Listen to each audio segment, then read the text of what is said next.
विद्यार्थी मित्रांनो, सह्याद्री ट्युटोरियल्स मध्ये तुमचं स्वागत आहे. मोल कन्सेप्ट 9th स्टँडर्डला होतं, 11th ला परत आहे, 12th ला तर मोस्ट इम्पॉर्टंट आहे. तसं मी तुम्हाला सांगू का, लक्षात घ्या, ओहम्स लॉ सुद्धा 9th स्टँडर्डला होता. मग आपल्याला पुन्हा 11-12th ला आहे. तसेच काही टॉपिक 11-12th मध्ये असे आहेत की जे इंजिनिअरिंगला परत तुम्हाला लागणार आहेत. त्यातलाच महत्वाचा टॉपिक आहे इलेक्ट्रोमॅग्नेटिक इंडक्शन, EMI म्हणतो आपण त्याला, आणि AC circuit. As it is त्यातले सगळेच सिलेबस, तो त्यातला सगळा सिलेबस आहे. ट्रान्सफॉर्मर, तो तर अतिशय महत्वाची कन्सेप्ट आहे इंजिनिअरिंगला. मग मी आज ज्या तुम्हाला काय करणार आहे, डेफिनेशन्स घेणार आहे, त्या मोस्ट इम्पॉर्टंट आहेत. मग पहिली जी डेफिनेशन आहे, इथे लिहिलंय मी सेल्फ इंडक्टन्स. व्यवस्थित एक्सप्लेन करणार आहे, काही घाई नाही, लक्षात घ्या. तर मी इथं सुरुवातीला काय करतोय, मग मी या ठिकाणी काय करतोय बघा, की मी एक कॉईल घेतोय. ओके. या कॉइलमध्ये जेव्हा करंट फ्लो होणार आहे, त्याच्यावरती मॅग्नेटिक फील्ड जनरेट होणार. अगदी 10वी पण तुम्हाला होतं की right hand thumb rule. If thumb gives direction of current, then curled finger gives direction of magnetic field. तर होतं काय, लक्षात घ्या, की याच्यातून जो करंट फ्लो होतोय, आता हे मॅग्नेटिक लाईन्स ऑफ फोर्स साठी मी इथं फ्लक्स घेणार आहे, लक्षात घ्या, फाय घेणार आहे. हा जो फाय आहे, की मॅग्नेटिक लाईन्स ऑफ फोर्स साठी मी घेतलेला आहे, फ्लक्स म्हणूया आपण, तो डायरेक्टली प्रपोर्शनल टू करंट येणार आहे. म्हणजे flux is directly proportional to काय येणार आहे, करंट. या ठिकाणी जो मी कॉन्स्टंट घेणार आहे, तो आहे एल. एल म्हणजे सेल्फ इंडक्टन्स किंवा coefficient of self induction. Coefficient of self induction म्हणायचं किंवा त्याला सेल्फ इंडक्टन्स म्हणा, लक्षात घ्या. मग आता मला काय करायचंय, त्याची डेफिनेशन तयार करायची आहे. मग इथं आहे definition. Magnetic flux per unit current flowing through the coil is known as self inductance. सोपी डेफिनेशन आहे ना? एकदम सोपी डेफिनेशन आहे, लक्षात घ्या. पण थांबा ना. मी काय म्हणतोय बघा, मी याला डिफरन्शिएट करतो विथ रिस्पेक्ट टू टाइम. म्हणजे D phi by D T equals to L D I by D T. Okay, D phi by D T that equals to L D I by D T. अरे पण D phi by D T म्हणजे EMF असतो, divided by लिहूया D I by D T. That equals to पुन्हा L आलं ना, म्हणजे D phi by D म्हणजे ईएमएफ इंड्युस्ड, फॅरेडेज लॉ, लक्षात घ्या. इंटूचं अपॉन केलं मी. मग अजून एक डेफिनेशन मला मिळाली, काय, की self inductance is defined as EMF induced in the circuit net rate of change of current. याला काय म्हणायचं आहे, rate of change of current. मग आता मला सांगा, दोन्हीच्या दोन्ही डेफिनेशन्स इम्पॉर्टंट आहे. पुस्तकात दोन्ही डेफिनेशन दिलेत, शोधा. शोधा, सापडतील. पण सगळ्यात इम्पॉर्टंट एलचं युनिट आहे हेनरी. मी तर लिहितो SI unit of self inductance is Henry. पण थांबा ना, आता मी हेनरीसाठी इक्वलंट कुठलं युनिट आहे का बघतो बरं का. आता इक्वलंट वरनं मला लगेच आठवतं बरं का, Tesla is equivalent to weber per metre square असतं. Okay. Ampere is equivalent to coulomb per second असतं. Volt is equivalent to joule per coulomb असतं. Watt is equivalent to joule per second असतं, लक्षात घ्या. ओके. वॅट हे कोणाचं unit आहे, पॉवरचं. पॉवर म्हणजे work upon time. Work upon time म्हणजे जूल पर सेकंद. मग तसं मला हेनरी इज इक्वलंट टू आहे काही शोधायचं आहे. मग मी काय म्हणतोय बघा, हेनरी इज इक्वलंट टू ईएमएफचं व्होल्ट युनिट काय सांगा, व्होल्ट. ओके. करंट युनिट काय सांगा, एम्पियर. अपॉन टाइम आहे, ते वर जाऊ दे, सेकंद. अरे पण मला सांगा ना, व्ही इक्वल्स टू काय असतं, आय आर. मग व्ही ला मी आय न डिवाइड केलं की आर मिळणार ना. आणि हे व्ही आहे, हे आयचं आहे, लक्षात घ्या. करंट कुणा युनिट कुणाचं आहे, करंटच आहे ना. हे कुणाचं युनिट आहे, व्होल्टेजचं. मग व्ही अपॉन आय म्हणजे आर. आणि युनिट काय, ओहम. म्हणजे Henry is equivalent to ohm second. काढा वायलर, शोधा. इलेक्ट्रोमॅग्नेटिक इंडक्शन या टॉपिक मध्ये प्रश्न आलाय. Henry is equivalent to ohm second. हे सगळं आलं पाहिजे तुम्हाला. टेस्ला हा सुद्धा प्रश्न परीक्षेत आलाय, की टेस्ला इज इक्वलंट टू कोण, वेबर पर मीटर स्क्वेअर. मग चला, आजच्या दोन पहिली डेफिनेशन क्लिअर झाली. पहिली डेफिनेशन झाली, पण ती दोन प्रकारे आहे, लक्षात घ्या. ओके, ही पण डेफिनेशन आहे आणि ही सुद्धा डेफिनेशन आहे. पण एक मला म्हणायचं काय बघा, की ही जी कॉईल आहे ना, ही जी कॉईल, यल हा त्याचा इंडक्टन्स आहे, बरोबर आहे. या ठिकाणी मी काय करतोय, दोन छोट्या डायग्राम काढतोय बरं का, इथे लक्षात घ्या. ही कॉईल आणि ही कॉईल सेरीज मध्ये आहेत, L1 आणि L2. मग त्याचा total inductance L1 plus L2 येणार. जसं रेझिस्टन्स आहे तसंच. पण जर पॅरलल असेल, म्हणजे बघा, इथे एक कॉईल आहे, इथे एक कॉईल आहे. दोन कॉईल एकमेकाला पॅरलल आहेत. मग कसं येणार, 1 by LP that equals to 1 by L1 plus 1 by L2. सांगू का सीईटीत दोन व्हॅल्यू दिलेत. 10 मिली हेनरी आणि 20 मिली हेनरी सेरीज मध्ये जोडलेत. Total inductance विचारलाय. मग हा 10 हा 20 झालं की 30 मिली हेनरी. ऍडिशन तर करायचे आहे. तर मी बाजूला सरकतोय. ओके, मी बाजूला सरकतोय. पहिला पॉइंट क्लिअर झाला का बघा. Self inductance. सेल्फ का म्हटलंय?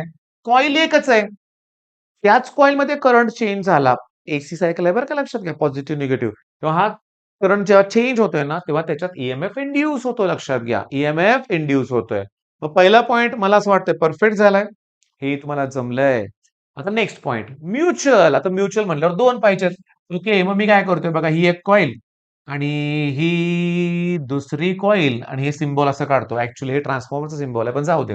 या ठिकाणी एसी सप्लाय देतोय आणि या ठिकाणी आउटपुट आहे, म्हणजे लोड रेजिस्टर आहे म्हणून आउटपुट. हा, आता काय होतंय बघा, करंट याच्यात फ्लो होणार आहे. ईएमएफ याच्यात इंड्यूस होणार आहे. करंट याच्यात फ्लो होणार आहे. ईएमएफ इकडे इंड्यूस होणार आहे. म्हणजे एका कॉइलमध्ये करंट चेंज होतोय. ईएमएफ मात्र शेजारच्या कॉइलमध्ये इंड्यूस होतोय. त्याला म्हणायचं म्युच्युअल इंडक्टन्स किंवा म्युच्युअल इंडक्शन. मग मी डायरेक्टली डेफिनेशन सांगतो म्युच्युअल इंडक्टन्सची. अरे सर, तुम्ही तीच डेफिनेशन सांगितली. हो, तीच डेफिनेशन आहे. सेम आहे, लक्षात घ्या. फक्त कॉन्स्टंट च्या ऐवजी एम घेतलं. म्हणजे फाय प्रपोर्शनलचे आय होतं की नाही, त्याच्यासाठी मी एम आय घेतलं फक्त. म्युच्युअल इंडक्टन्स फक्त कॉन्स्टंट तो चेंज झाला, लक्षात घ्या. गंमत सांगू का? इथं जो आहे ना, हा फॉर्म्युला आहे ना, त्याच्यावर 3 मार्काला बोर्डला एक्झाम आले. न्यूमेरिकल आलंय. ईएमएफ दिलाय. ईएमएफ दिलाय. थांबा ना, मी तुम्हाला शोधून दाखवतो, लक्षात घ्या. शेवटी मगाशी मी ओपन केलेलंच आहे. वायलन application. Okay, self inductance, mutual inductance. मी तुम्हाला सांगतो, एका मिनिटात तो प्रश्न तुम्हाला दाखवतो. कारण वायलनचं खासियत काय? न्यूमेरिकल्स वेगळे दिलेत त्यांनी, लक्षात घ्या. न्यूमेरिकल्स वेगळे दिलेले आहेत. सापडला प्रश्न. जुलै 2022 ला आलाय. तुम्ही पण नंतर चेक करा. ईएमएफ दिलाय 96 मिलीव्होल्ट. याची व्हॅल्यू दिले 96. आणि rate of change of current दिलाय ना, तो 1.2 दिलाय. 1.2 ऐका ना. 96 आहे. पॉइंट डोक्यातनं काढून टाका. 1.2 च्या ऐवजी 12 डोक्यात ठेवा. पॉइंट ऍडजस्ट करू की नंतर आपण. आणि वरती 96 खाली 12 दिले. 12. 12चं टेबल येतंय का? 12 8 जा. आन्सर लगेच आलंय बरोबर, लक्षात घ्या. पॉइंट तेवढे ऍडजस्ट करावे लागतील. मग किती मार्काला? 3 मार्काला, लक्षात घ्या. तो फॉर्म्युला ज्याला आठवेल त्याला जमेल ना. मग हे क्लिअर कराल. ओके, नेक्स्ट नेक्स्ट पण मी पटकन आता पुढे जाणार आहे. म्युच्युअल इंडक्टन्स याचं युनिट सुद्धा हेनरी. आता बघा, tesla is equal to weber per metre square. Henry is equal to ohm second. Ampere is equal to coulomb per second. Coulomb per second आहे. वोल्ट जूल पर कुलोम आहे. त्याच्यानंतर watt joule per second. अजून पण असतील. Torque जे आहे ना, torque म्हणूया आपण, न्यूटन मीटर आहे. आणि actually joule is equal to newton metre. बघा ना, वर्क डनचं युनिट काय रे सांगा? जूल. वर्क म्हणजे काय? फोर्स इंटू डिस्प्लेसमेंट ना. फोर्स युनिट आहे न्यूटन, डिस्प्लेसमेंटचं मीटर. मग न्यूटन मीटर आणि जूल हे इक्वलंटच आहेत. मी तुम्हाला सांगतो, डायमेन्शनल अनालिसिस मध्ये तुम्हाला हे गरजेचं लागणार आहे.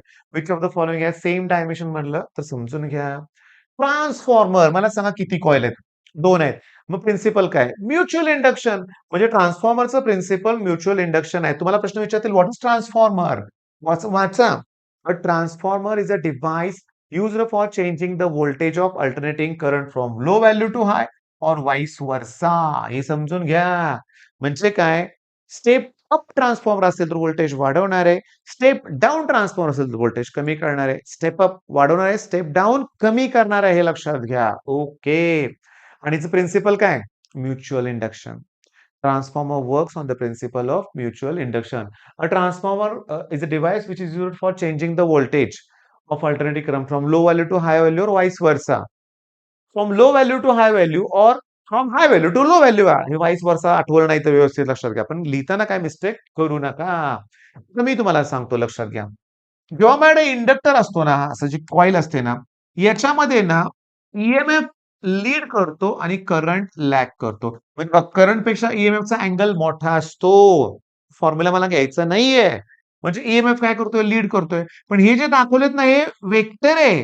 म्हणजे हे फेजर आहेत. हे कोण आहेत? फेजर. What is phasor? हा प्रश्न आलाय बोर्डात, लक्षात घ्या. What is phasor? A rotating vector that represent a quantity varying sinusoidally. म्हणजे ते साइन फॉर्म्युल्यात येणार, लक्षात घ्या. With time is called a phasor. Diagram representing it is called phasor diagram. अरे, इंजिनिअरिंगचा बेस आहे फेजर डायग्राम. फेजर डायग्राम आल्याच पाहिजेत तुम्हाला, लक्षात घ्या.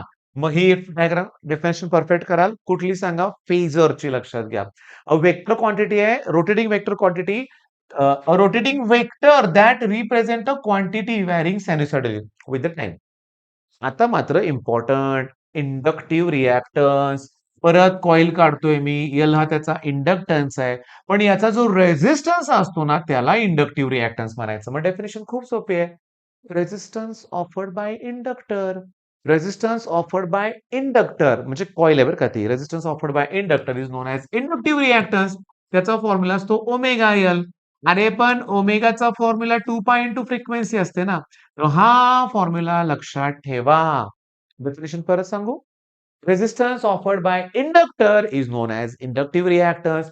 Resistance offered by capacitor is known as capacitive reactance. हा त्याचा कॅपॅसिटन्स आहे. कॅपॅसिटिव्ह रिएक्टन्सचा फॉर्म्युला 1 अपॉन ओमेगा सी असतो. 1 upon 2 pi F C. Resistance offered by inductor is known as inductive reactance.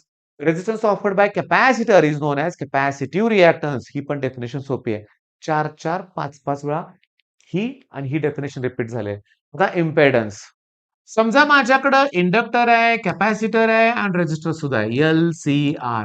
मग याचा जो टोटल रेझिस्टन्स आहे ना त्याला इम्पेडन्स म्हणायचं. झेड म्हणजे काय? इम्पेडन्स.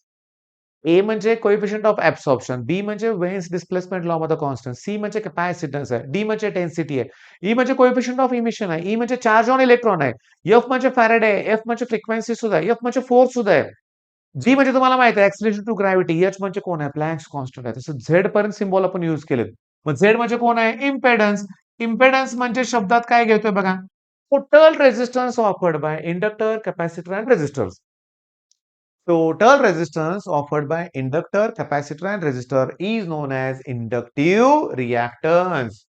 आता सगळ्यात महत्वाचं मी तुम्हाला सांगतो. इथं अतिशय महत्वाचं आहे की चोक कॉईल बद्दल काही एखादा प्रश्न विचारतील. चोक कॉईल म्हणजे काय? तो इंडक्टरच आहे. Used to reduce AC passing through the circuit without much loss of energy. मी तुम्हाला सांगतो, हे जे चोक कॉईल आहे ना, नाही प्रश्न कधी आला तरी पण मी घेतला इथं. तो इंडक्टरच आहे. ती कॉईलच आहे. ती काय करते? एसीला रिड्यूस करते without much loss of energy. Q factor. मग इथं जे आहे ना, ही त्याची डेफिनेशन पण आहे आणि फॉर्म्युला पण आहे. क्यू फॅक्टरचा फॉर्म्युला परीक्षेत विचारलाय. It is the ratio of resonant frequency to the bandwidth. असं लिहा चालेल मला. Q factor is defined as ratio of resonant frequency आहे का? तू हे जे म्हणलंय ना, डिफरन्स इन टू फ्रिक्वेन्सी म्हणजेच की बँडविड्थ. म्हणजेच की बँडविड्थ. मग ratio of resonant frequency to the bandwidth is known as Q factor. तुम्हाला क्यू फॅक्टरचा फॉर्म्युला विचारतील. बरं त्याच्यानंतर ऍडमिटन्स. झेड म्हणजे काय मला सांगा? इम्पेडन्स. नावातच आहे बरं का इथं. ऍडमिटन्स म्हणजे ते अलाव करणार आहे. इम्पेडन्स म्हणजे रेझिस्टन्स आहे. मग इम्पेडन्सच्या रेसिप्रोकललाच ऍडमिटन्स म्हणतात. ओके. आता इम्पेडन्स युनिट काय? ओहम. ऍडमिटन्सचं काय येणार? Ohm inverse. पण ओहम इन्व्हर्सला सिमेन्स पण म्हणतात लक्षात घ्या. ओहम इन्व्हर्सला काय म्हणतायत? सिमेन्स सुद्धा म्हणतात. केमिस्ट्रीमध्ये इलेक्ट्रोकेमिस्ट्री टॉपिकमध्ये हे युनिट आहे लक्षात घ्या. ऍडमिटन्सची डेफिनेशन काय? Reciprocal of impedance. आजच्या आज या डेफिनेशन व्हायला पाहिजे बरं का लक्षात घ्या. आणि ही शेवटची डेफिनेशन तुम्हाला करायची आहे. संपल्या डेफिनेशन मी ऍज अ होमवर्क देतोय. Eddy current. ईडी करंटमुळे ना हीट जनरेट होते. तेव्हा ईडी फर्नेसेस असतात लक्षात घ्या. रेल्वेच्या ब्रेकिंग मध्ये सुद्धा ईडी करंट युज होऊ शकतो लक्षात घ्या. म्हणजे हाय स्पीड रेल्वे ब्रेक करायचे आहे, तर ईडी करंट युज शकतो. ईडी म्हणजे भोवरा, व्हर्लफूल लक्षात घ्या म्हणूया आपण. मग जेव्हा कंडक्टर ओके व्हेनेवर कंडक्टर और part of it is moved in the magnetic field. म्हणजे मगाशी सांगितलं ना मॅग्नेटिक लाईन्स ऑफ फोर्स असतात आणि कंडक्टर जर त्या मॅग्नेटिक लाईन्स ऑफ फोर्सला कट करत असेल किंवा कंडक्टर स्थिर आहे. मॅग्नेटिक फील्ड जर चेंज होत असेल, तर जे मेटल मधले फ्री इलेक्ट्रॉन असतात ना, ते स्टार्ट होतात ना circulating in the close path. Goal Whirlpool तसं गोल-गोल फिरायला सुरुवात होतात आणि त्या प्रोसेसमध्ये हीट जनरेट होते.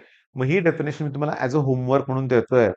Self inductance, mutual inductance, inductive reactance, capacitive reactance, त्याच्यानंतर इम्पेडन्स, त्यानंतर सेल्फ पहिलाच घेतला आपण. त्याच्यानंतर choke coil, phasor, admittance, eddy current जवळ-जवळ 10च्या आसपास मी डेफिनेशन्स घेतलेले आहेत. परफेक्ट करा. All the best.